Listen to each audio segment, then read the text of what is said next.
Buenas, ¿cómo andan? ¿Todo bien? Esto es un nuevo episodio de Agenda Económica. En este caso, bueno, Milei ha hablado mucho de la cuestión ambiental y ha dejado mucho para hablar sobre esa cuestión. Entonces se nos ocurrió que obviamente ese tema tenía que estar.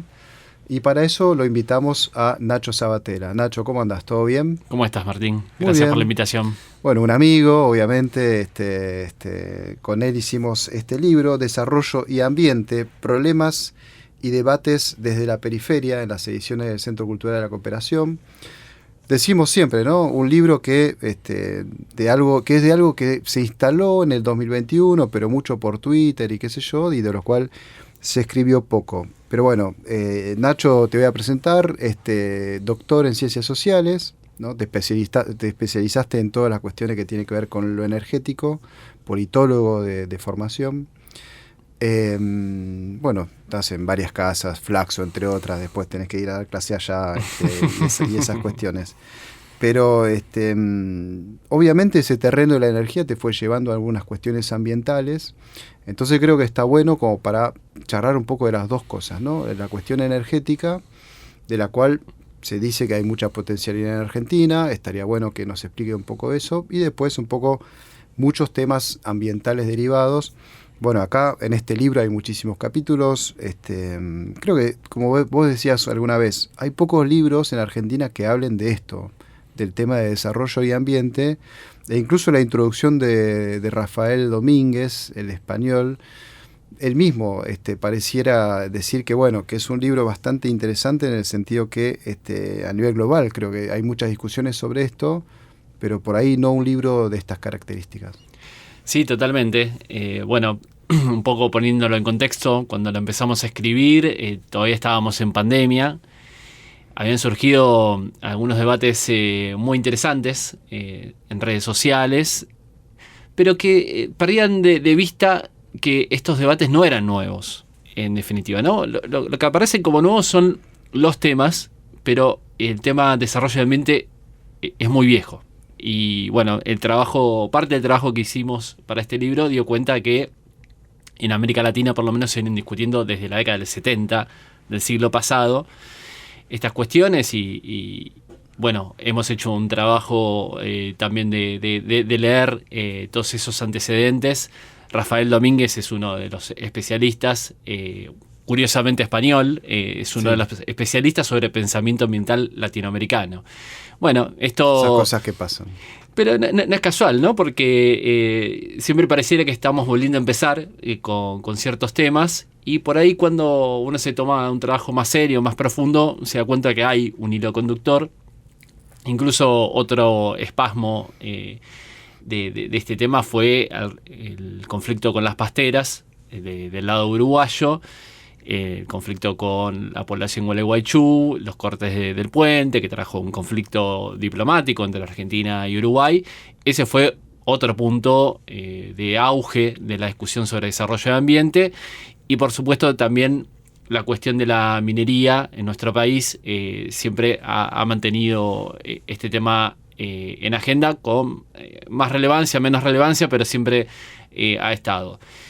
Y durante los años 2020, 2021, contexto de pandemia, volvieron a surgir estos temas vinculados con la explotación del litio, vinculado con la posibilidad de granjas porcinas financiadas con capitales chinos, algo que nunca prosperó, pero que nos mantuvo ocupados durante 2 o 3 meses discutiendo sobre eso. Y el presidente también, nos acordamos que también tuvo ahí una posición ambigua al respecto. Totalmente. También muy pegado a eso vino la discusión sobre la exploración del petróleo en el mar argentino, en aguas ultra profundas. Bueno, esto conllevó... ¿Qué es lo que se llamó en su momento? Digamos, siempre se exagera esas cuestiones, ¿no? Que era petróleo frente a las costas de Mar del Plata. Era una cosa así como que casi como que nos íbamos a bañar en petróleo. En realidad era un poquito más lejos que eso. Bueno, sin meternos de llenos ahora en esa cuestión, porque estamos volando sobre la cuestión ambiental en general.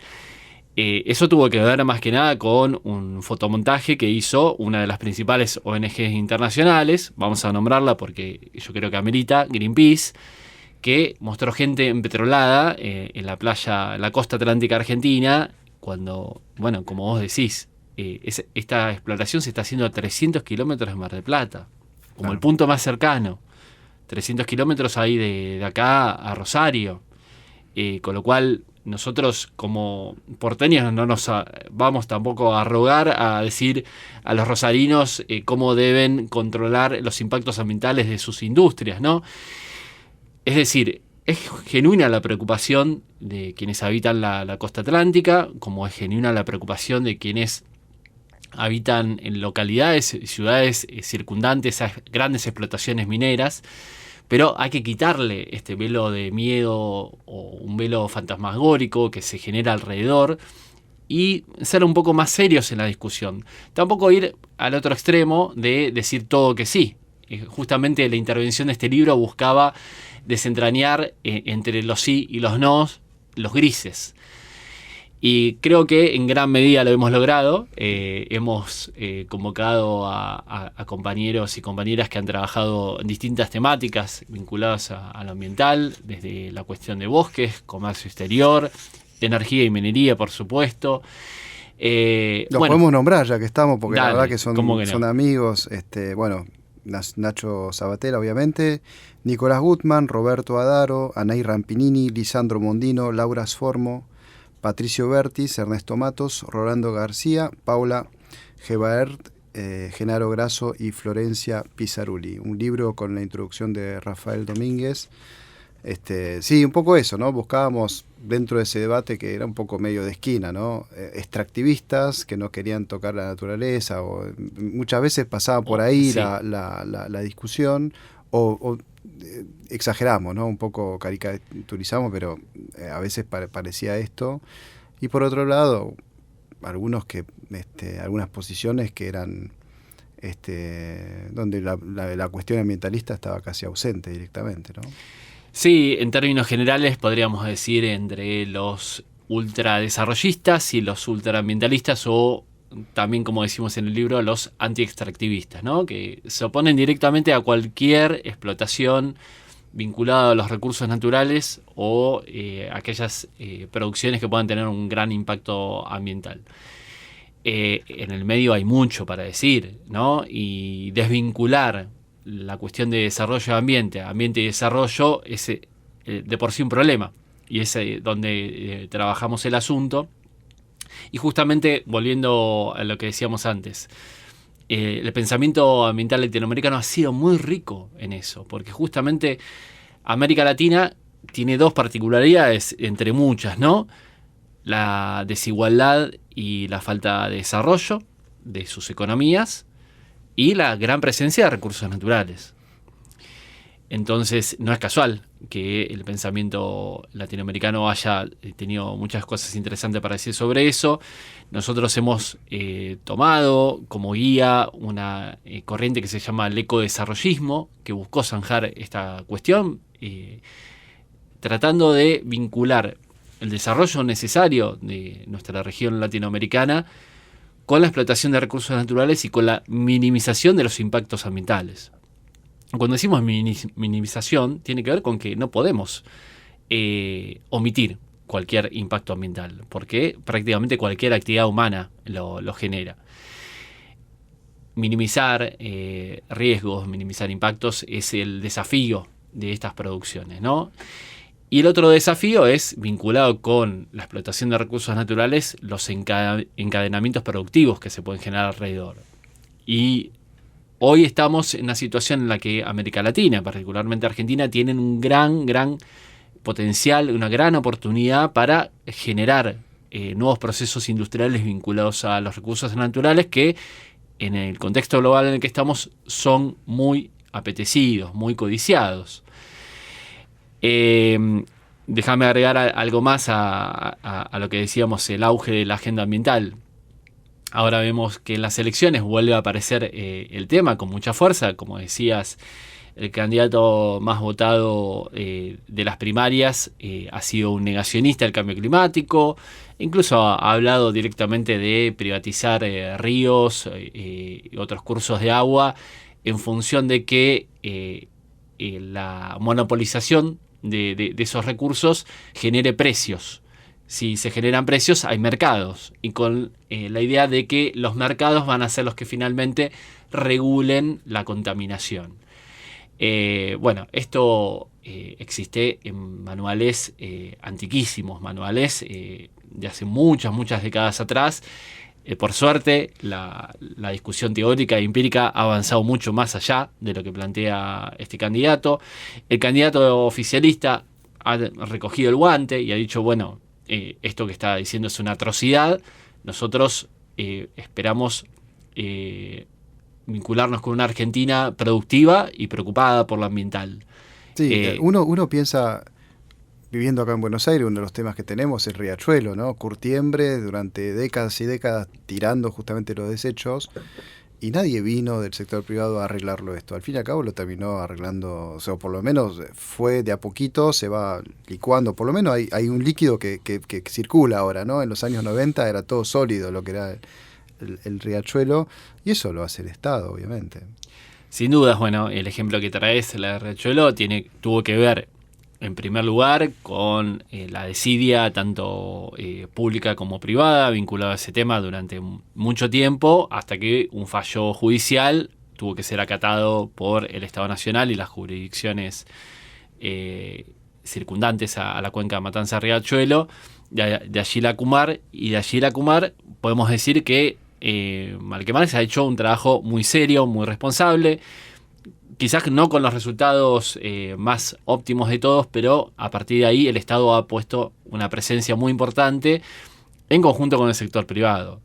Es evidente que si el Estado no está ahí para regular, controlar, sancionar, la contaminación de Riachuelo no sería posible afrontarla, ¿no? Claro.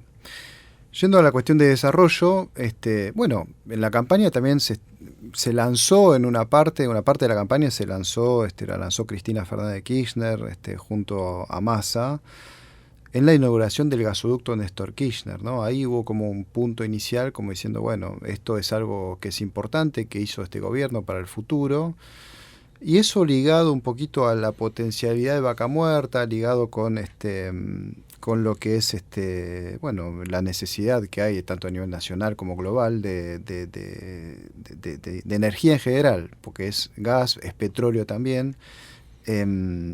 Bueno, se habla mucho de esto, ¿no? De Vaca Muerta, el gasoducto, cuáles son verdaderamente las potencialidades de cada uno. Bueno, uno lo ve, ¿no? Que evidentemente hay posibilidad de sustituir importaciones, pero bueno, me gustaría conocer un poco tu parecer al respecto. Bueno, en términos muy generales podemos decir que si la energía hasta ahora fue un problema, estamos ante la puerta de que la energía sea una solución para la economía argentina. Claro.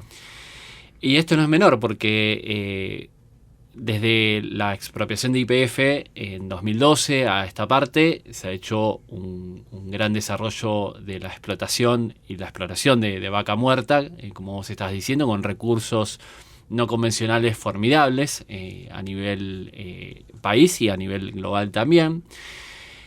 Pero particularmente en los últimos años vemos que el salto cuantitativo de la producción de petróleo y gas ya se está dando. Ya lo vemos sobre todo en petróleo. Para el gas falta muy poquito y ahí vamos a comentar sobre la necesidad del gasoducto.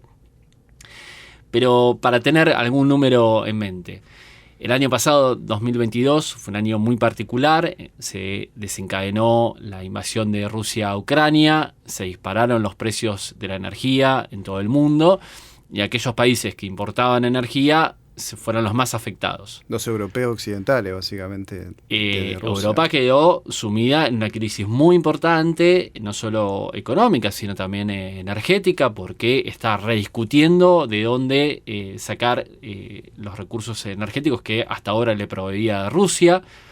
No solo gas natural por gasoductos, sino también petróleo, también carbón. Recordemos que Europa todavía consume esos hidrocarburos. Y el gran proveedor era Rusia. Bueno, Europa está en este momento reconfigurando su matriz energética de acuerdo también a lo que puede obtener del mercado mundial.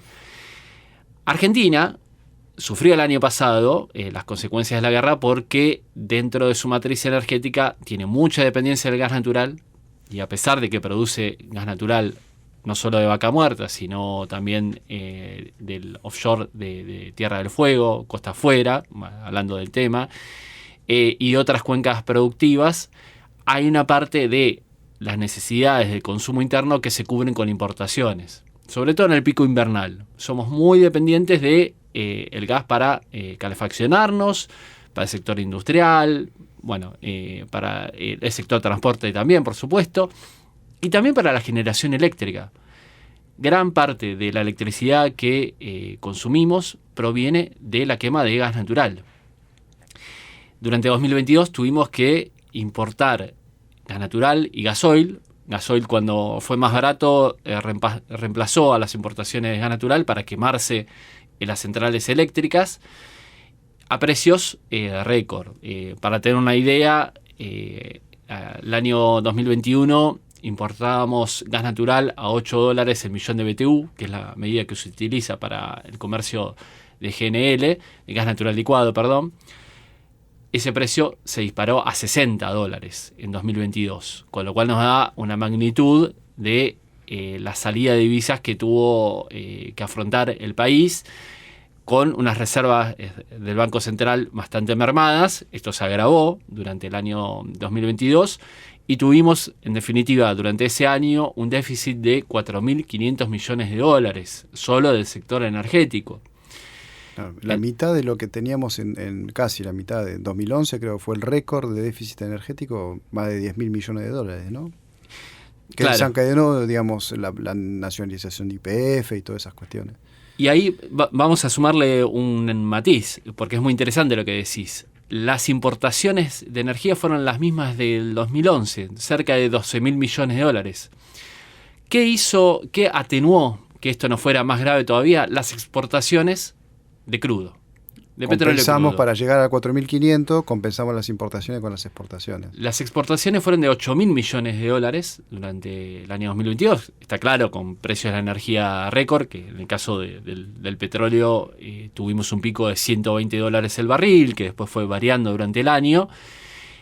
Esto producto de Vaca Muerta. Buena parte de los excedentes que se generaron en Vaca Muerta, porque en materia de petróleo crudo somos autosuficientes, todo lo que está generando por encima de Vaca Muerta va para la exportación.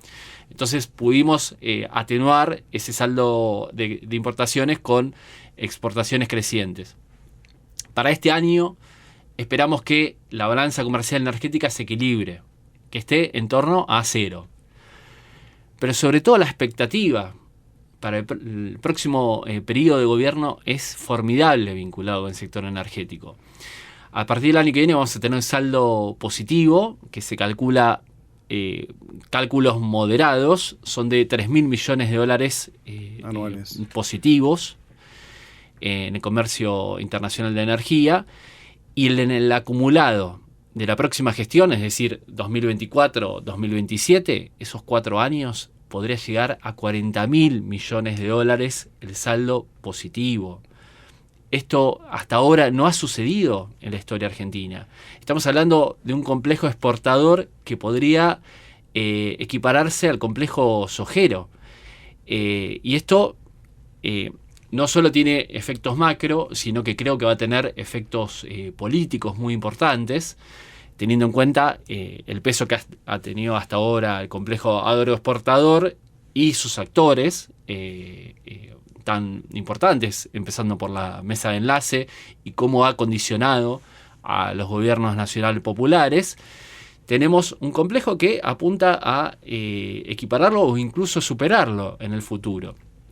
Hacia 2030 se hablan de estimaciones optimistas, si se quieren, pero que coinciden varias agencias y varios organismos. Exportaciones por $30.000 millones anuales hacia 2030. Hablando de ambiente, si le sumamos el complejo minero, sumarían $15.000 millones a 2030, teniendo en cuenta litio y cobre, por ejemplo. Después podemos hablar sobre el litio. Con lo cual estaríamos hablando de un cambio en la estructura económica argentina con consecuencias políticas muy importantes. ¿Y a qué voy con esto? Si querés lo profundizamos, pero también lo podemos dejar como título.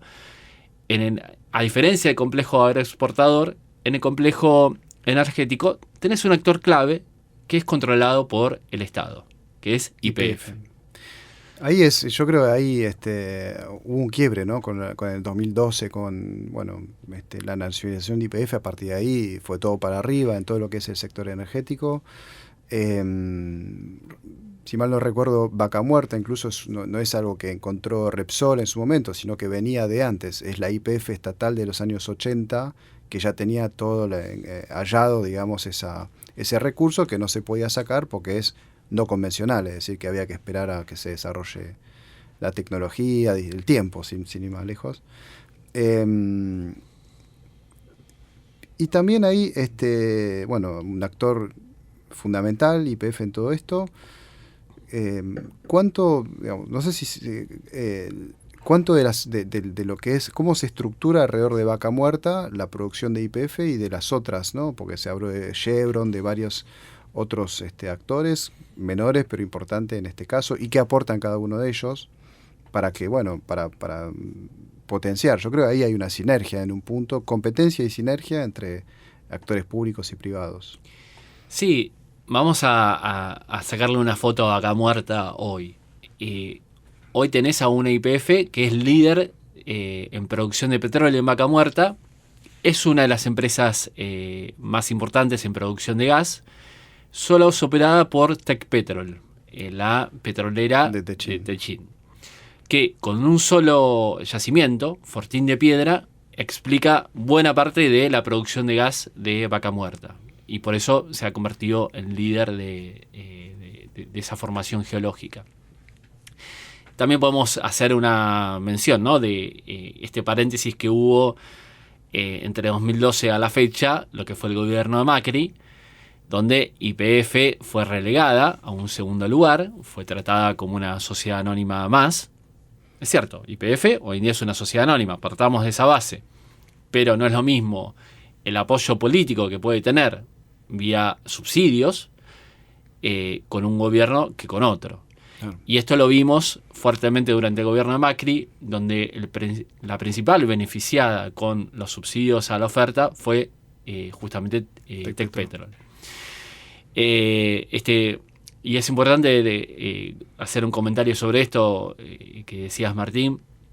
Los recursos de Vaca Muerta son conocidos de hace muchas décadas. No estaban disponibles hasta que se desarrolló finalmente la técnica del fracking, de la fractura hidráulica, en conjunto con la perforación horizontal, que son dos técnicas que permiten aprovechar estos recursos. Esto se desarrolló primeramente en Estados Unidos. Ahí tenemos lo que se habla de la revolución del shale. El shale es un tipo de recurso no convencional, tanto de petróleo como de gas, que también es lo que predomina en Vaca Muerta. Sin esas técnicas de extracción, evidentemente no hubiese sido posible tener esta realidad de Vaca Muerta. Los recursos de Fortín de Piedra también son conocidos desde hace mucho tiempo, pero también tenemos que hablar de la existencia de estas técnicas de extracción y también el empujón que le dio el gobierno de Macri con lo que se llama la Resolución 46 del año 2017, que les dio precios en dólares garantizados muy por encima del precio de mercado. Y esto facilitó la explotación de este yacimiento y este lugar que tiene hoy Tecpetrol. Hay otras compañías internacionales vinculadas a Vaca Muerta. Está Shell, está Exxon, está Total Energies, la francesa. Es decir, Vaca Muerta no solo es explotado por YPF, sino que interactúa con otras compañías nacionales e internacionales de mucho relieve. Con lo cual, lo que tenemos ante las puertas es la energía como solución, como una plataforma de entrada de dólares y ya no de salida de dólares, y esto con un efecto macroeconómico y político muy importante. Y ahí, bueno, yendo un poco al gasoducto, apareció siempre una discusión entre mercado interno versus exportaciones, ¿no? que de hecho hay muchos trazados posibles del gasoducto, que sea Bahía Blanca para el polo petroquímico, ir para el norte por Bolivia, Brasil, Chile. Digamos, hay muchos proyectos también. ¿Cómo lo viste todo ese proceso del gasoducto para llegar a este año en que finalmente se llegó a hacer por lo menos en un tramo importante? Bueno, la primera etapa del gasoducto Néstor Kirchner, como decías vos, se logró, se inauguró en tiempo récord. Esto hay que remarcarlo, con pocos recursos, vamos a decirlo también, en un contexto muy, muy difícil, pero que también fue propiciado por la crisis internacional que generó la guerra, ¿no? Eso apuró todo lo que hasta ahora la gestión actual venía demorando. Dijeron, bueno, basta, tenemos que largarnos y construir esto en un tiempo estimado de 10 meses, menos de un año fue que duró la construcción. A ver, el gasoducto era necesario justamente para evacuar mayor volumen de gas natural hacia los principales centros de consumo del país, básicamente la provincia de Buenos Aires, la ciudad de Buenos Aires y también el centro del país. Hay una segunda etapa que se proyecta hacia el norte del país. Ahora se está licitando justamente la reversión del gasoducto del noroeste. Que es el que va hacia Bolivia, digamos. Que venía de Bolivia y ahora va a ir hacia Bolivia. Claro. Estamos ante esa paradoja porque al mismo tiempo que se desarrolla Vaca Muerta, tenemos que hablar de que Bolivia está en franca declinación su producción de gas natural. Bolivia hasta ahora venía siendo proveedora tanto de Argentina como de Brasil de este fluido, y ahora tenemos una situación inversa, donde Bolivia solo va a poder hacer frente a su mercado interno, y lo que se vislumbra a futuro es la posibilidad de que Argentina se autoabastezca con su propio gas de Vaca Muerta y genere saldos exportables hacia el mercado brasileño. Brasil también está haciendo una transición de su matriz energética hacia otras fuentes de energía, pero va a seguir siendo dependiente del gas natural, y ahí donde ya no va a estar Bolivia, tiene dos opciones: o importa gas por barco, gas natural licuado, o lo importa desde Argentina, justamente. Claro. Para esto ya existe un gasoducto, pero es necesario ampliar la capacidad de transporte para llevar más gas hacia el mercado brasileño. Esto es lo que se vislumbra en una segunda etapa o tercera también. Con lo cual Argentina está en condiciones no solo de autoabastecerse. Vamos a tener algunos que importar en algunos momentos del año, gas natural licuado, sobre todo el pico invernal, pero ya con un saldo positivo en lo global, de la balanza comercial muy, muy grande en relación a esas cantidades. Pero además, Argentina también se puede constituir como un proveedor de los mercados regionales.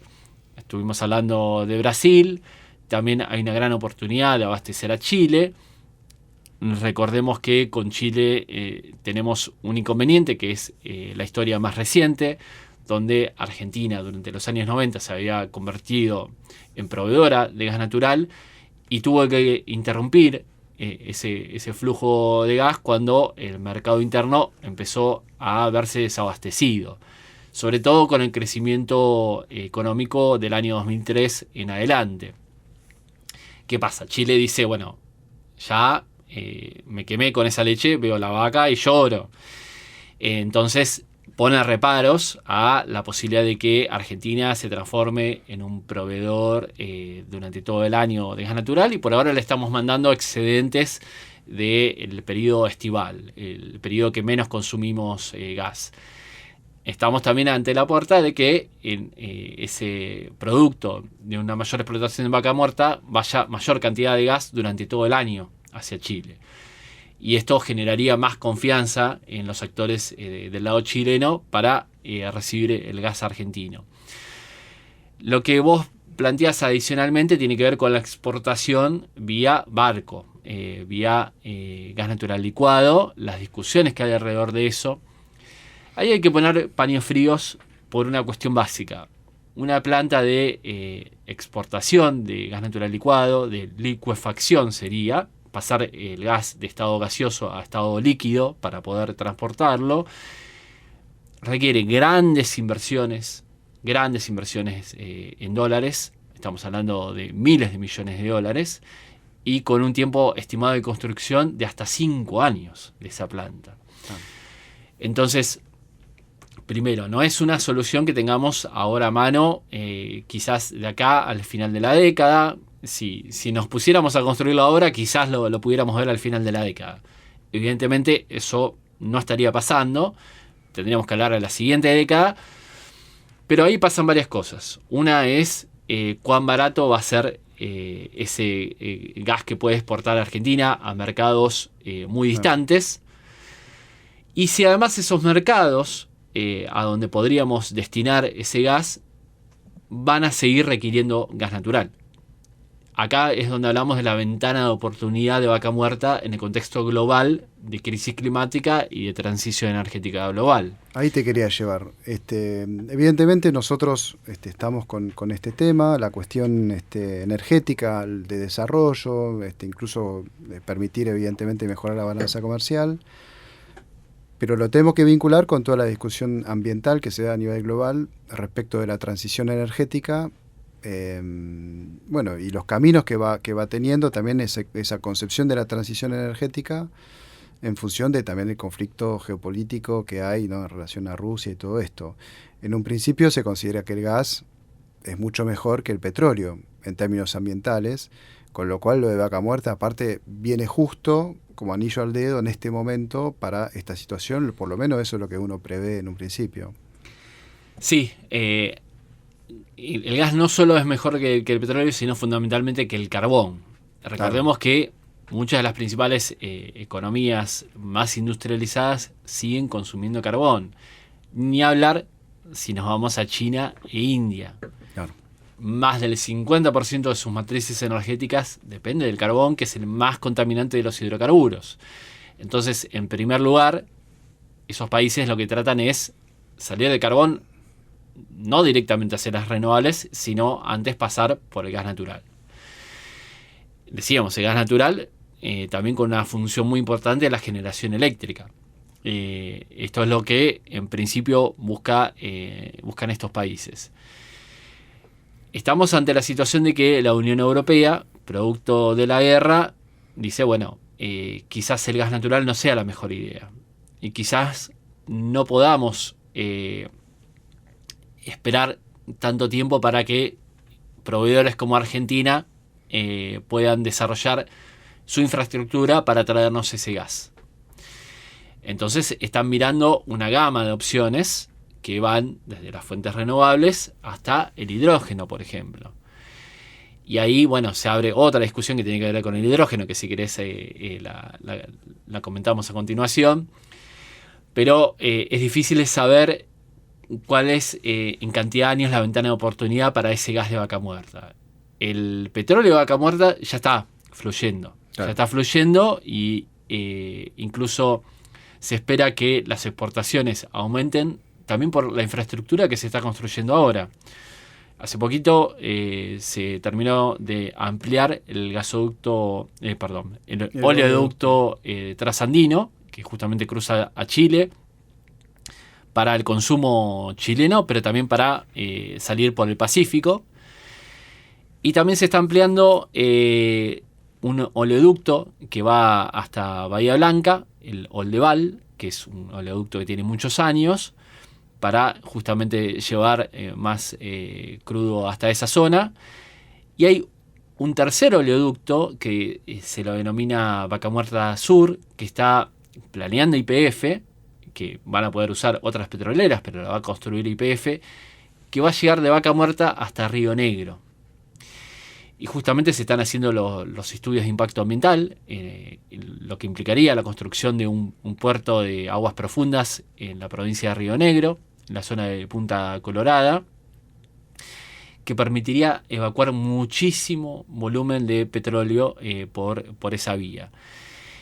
Esto a concretarse en un periodo de tiempo mucho más corto que la instalación de GNL que necesitamos para sacar el gas de Vaca Muerta vía barco. Claro. Entonces, el petróleo, tenemos una facilidad que no nos está dando el gas. El gas, complementando la pregunta que me hacías hace un rato, por ahora lo podemos pensar abastecimiento interno, aumentar todo lo que se pueda el consumo en las industrias asociadas al gas natural. Ahí hay todo un desafío lo que tiene que ver con la producción de fertilizantes, que es una industria gas intensiva. Hay otras industrias que también podrían aprovechar ese gas. Y como decíamos, los mercados regionales. Para lo que yo llamaría el tercer destino de ese gas, que es vía barco, yo trataría de ser un poco más cauto. Cauteloso en cuáles son las posibilidades que tenemos en torno a eso, aunque hay estimaciones que también hablan de miles de millones de dólares en exportaciones, que, como decíamos, sería más en el mediano o largo plazo. El petróleo ya es una realidad y en el mediano plazo se va a duplicar las exportaciones de petróleo, con lo cual esto completa lo que hablábamos del complejo energético como una solución. A eso le tenemos que sumar la actividad offshore, que la mencionamos hace un ratito.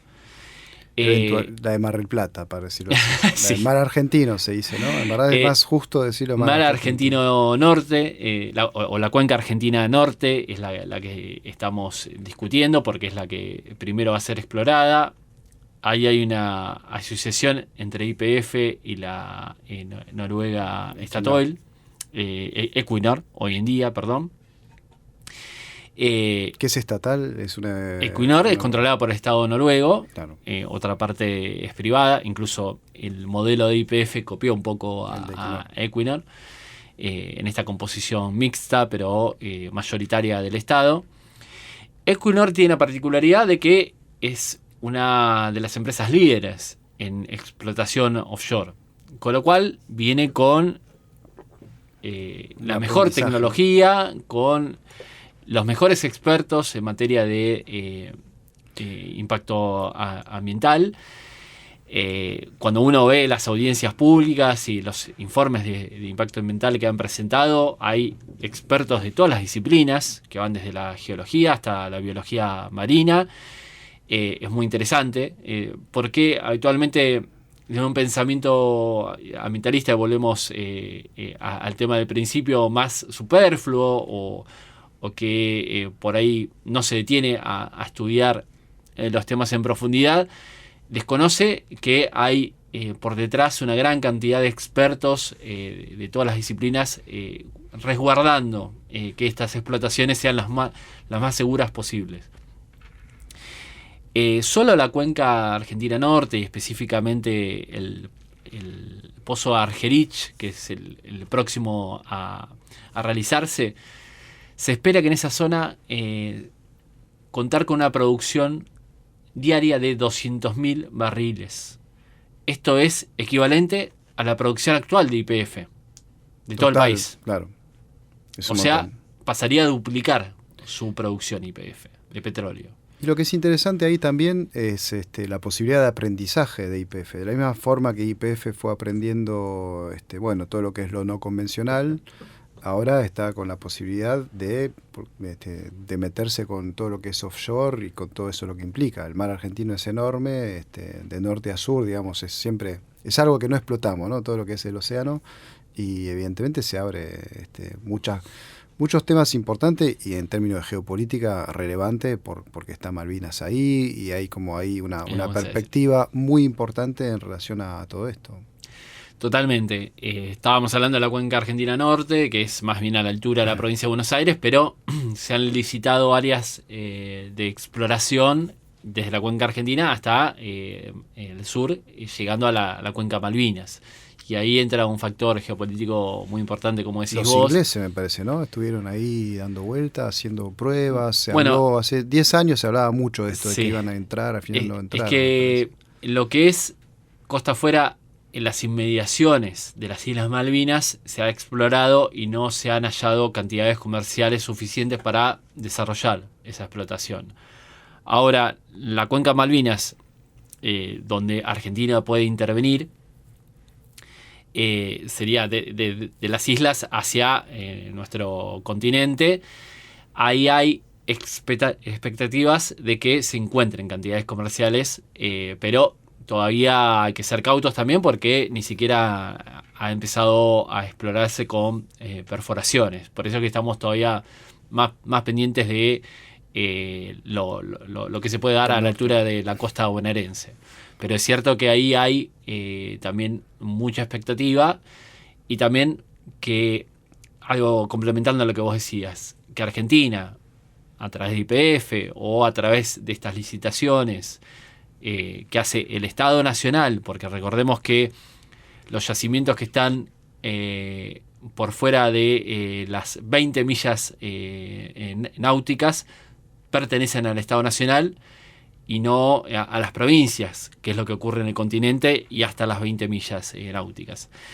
Con lo cual, el Estado Nacional ahí tiene la posibilidad de poner un pie sobre la plataforma continental argentina, que se ha ampliado en los últimos años, producto también de presentaciones que se han hecho ante la Organización de las Naciones Unidas, y que tenemos totalmente inexplorado. Se habla de recursos de todo tipo, pero bueno, vamos a referirnos únicamente a hidrocarburos. En materia de petróleo hay mucha expectativa.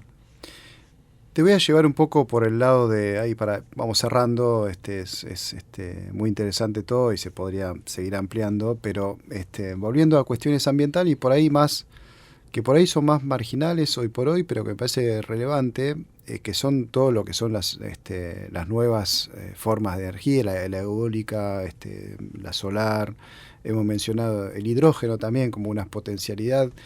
Vos un poco haciendo un repaso, y más para abrir ventanas, ¿no? Para que la gente por ahí que está interesada en esos temas sepa de qué se trata, qué potencialidad tiene Argentina, cada una de esas tecnologías en particular, y Argentina en concreto, ¿no? Bueno, es interesante cerrar también con esta visión de la transición energética La visión de futuro. Sí, pero hay mucho de futuro y algo de presente, porque el mundo, en el marco de la crisis climática, está discutiendo cómo descarbonizarse lo más rápido posible, pero lo que estamos viendo que son procesos lentos. Procesos lentos cuya lentitud tiene que ver con varios aspectos. El tecnológico es uno, pero también la inercia de ciertos actores y ciertos estados hace que sea más lento todavía. Más lento de lo que necesitamos para afrontar los grandes impactos del cambio climático. Hoy en día estamos hablando de más de 1 grado por encima de la temperatura promedio de los niveles preindustriales. Y si todo sigue como hasta ahora, ese aumento de temperatura podría llegar a 2 grados hacia finales de este siglo. 1 grado, 2 grados, uno dice, bueno, no es mucho, es un montón. Broncea un poco más playa, digamos. Es un montón, los impactos sobre los ecosistemas son altísimos, y también son lo que diríamos las actividades socioeconómicas, ¿no? Ya, bueno, estamos hablando un año 2023 de sequía agravada por el cambio climático, con los impactos económicos que tuvo para la actividad agroexportadora de Argentina. Sí.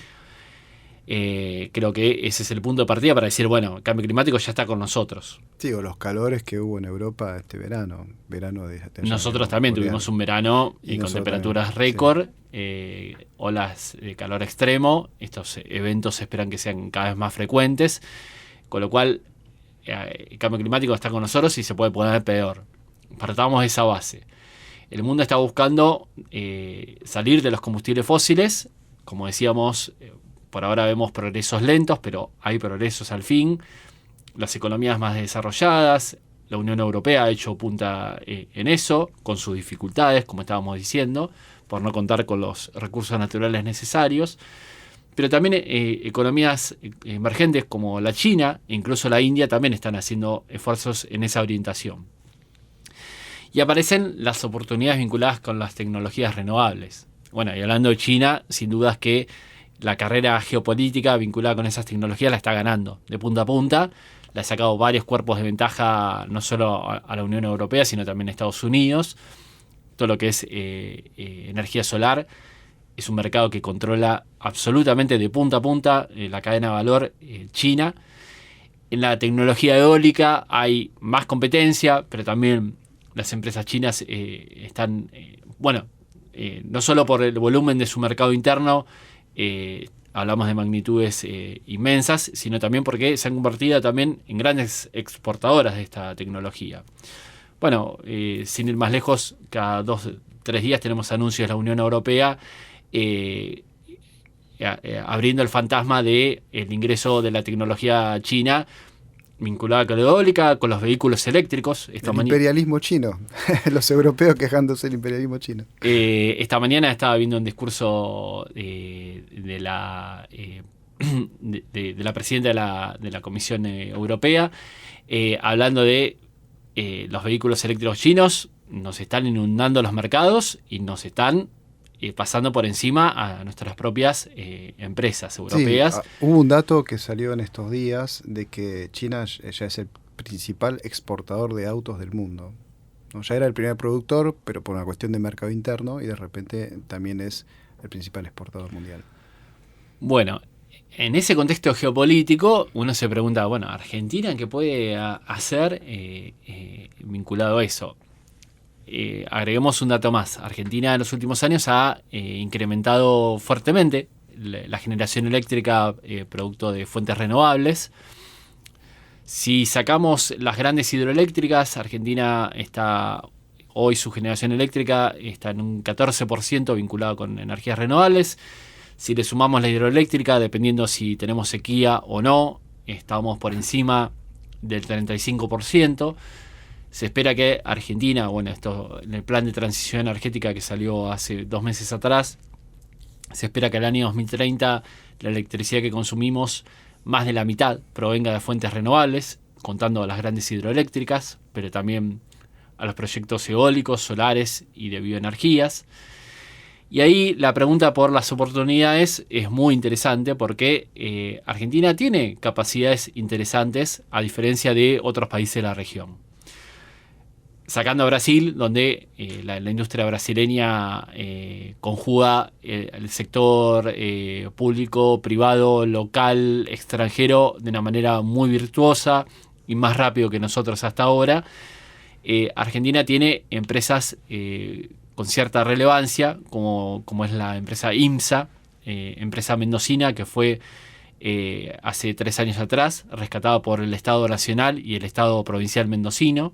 Comparten acciones en esa empresa, gobiernos de distinto color. Decidieron rescatarla porque IMSA es una empresa que no solo tiene la capacidad de producir componentes para energía hidroeléctrica, para energía... Sí, las turbinas, para ser concreto. Turbinas hidroeléctricas, también componentes para energía nuclear, y ahí abrimos un paréntesis, es proveedora del proyecto CAREM, que es un proyecto de energía nuclear a pequeña escala, vamos a decirlo en pocas palabras, pero también puede intervenir en lo que es la tecnología eólica y la solar.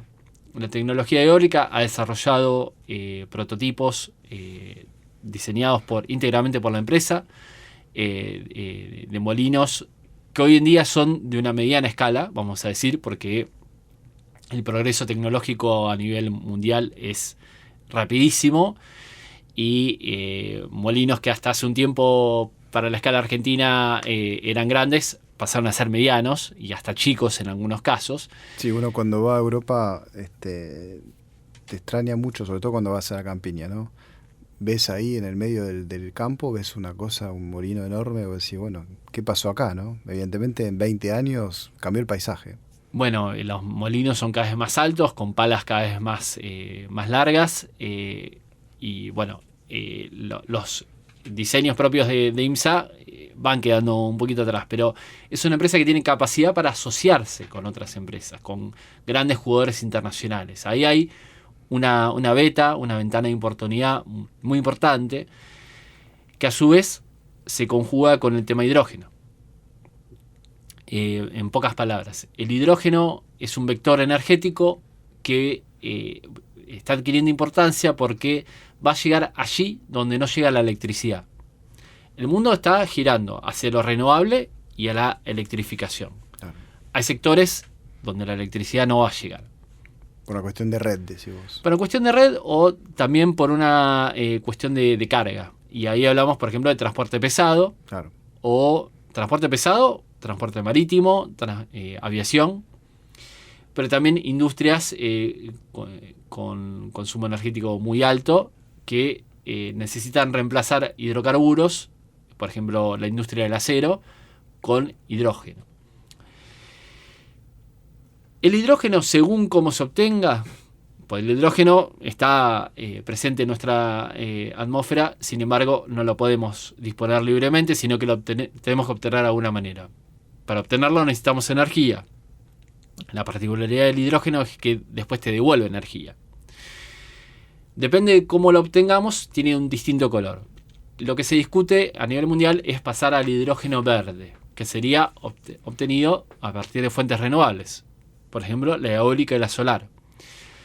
Por un proceso que se llama de electrólisis, se puede separar el agua, las moléculas de hidrógeno de las de oxígeno, y ese hidrógeno puede ser almacenado y transportado para su uso final. Todo este mercado está desarrollándose, está, vamos a decirlo, verde, en términos de su madurez. Justamente, si Argentina el día de mañana se propone, acaba de salir la Estrategia Nacional de Hidrógeno, si Argentina se propone ser un gran productor de hidrógeno para consumo interno y para exportación, sobre todo va a provenir de la energía eólica. Y ahí es donde aparecen empresas como IMSA que podrían intervenir en la fabricación o de componentes de los molinos eólicos, o por qué no también en la fabricación de los molinos en asociación con otras empresas. Y ahí hay una gran oportunidad. Y para complementar lo que son oportunidades vinculadas con energía solar, la empresa EPSE sanjuanina, es una empresa del Estado sanjuanino, está por inaugurar su fábrica de paneles solares. Va a ser la primera de Latinoamérica. Mira. La primera de Latinoamérica. En una escala que obviamente no cubre todas las necesidades de nuestro país, pero que se propone hacer un pie en un sector estratégico para lo que viene. Y además... Y es importante mencionar que es una empresa estatal, ¿no? Es decir, que evidentemente el privado ahí no empezó ni a jugar, entonces empezaron las empresas públicas a hacerlo. Bueno, ahí hay toda una discusión porque obviamente los paneles chinos, en cuanto a precio, uno no puede competir, pero esta empresa, como es una empresa generadora de energía, se plantea una cartera de negocios donde se va a autoproveer de esos paneles para sus parques solares. Entonces la cuestión económica cierra por ese lado. Y lo último que tenemos que decir, y que por ahí lo hemos mencionado, vinculado con el litio, Argentina, el segundo país en cuanto a recursos de litio a nivel mundial, detrás de Bolivia, que también se espera que en los próximos años se convierta en un productor de los grandes a nivel mundial, un mercado que hoy dominan Australia, Chile, China. Argentina podría empardarlos en los próximos años. Surge la discusión, bueno, Argentina como plataforma de exportación primaria de litio o con la posibilidad de intervenir en la cadena de valor de baterías de litio. Ahí tenemos la experiencia pronta de inaugurarse de la fábrica de baterías de litio vinculadas con la empresa ITEC en conjunto con la Universidad Nacional de La Plata, Ministerio de Defensa, Provincia de Buenos Aires. Una planta que también para los estándares internacionales es de baja escala, pero para los estándares nacionales es muchísimo. Y también va a ser la primera fábrica de baterías de litio de la región latinoamericana. Es decir, Argentina, siempre con deseo siempre de industrializar sus recursos naturales, está en esa búsqueda. Todavía una escala que no cubre todas las necesidades, pero va en la dirección indicada. Bueno, Ignacio, muchísimas gracias. Estuvimos con Ignacio Sabatella, presentando una parte del libro. Queda el tema litio, la verdad que es un temón. Me gustaría poder traerlo a Nicolás Gutmann. Ya hablamos con él para poder traerlo y hablar, uno de los primeros que habló de ese tema en Argentina. Bueno, muchísimas gracias y nos vemos en la próxima.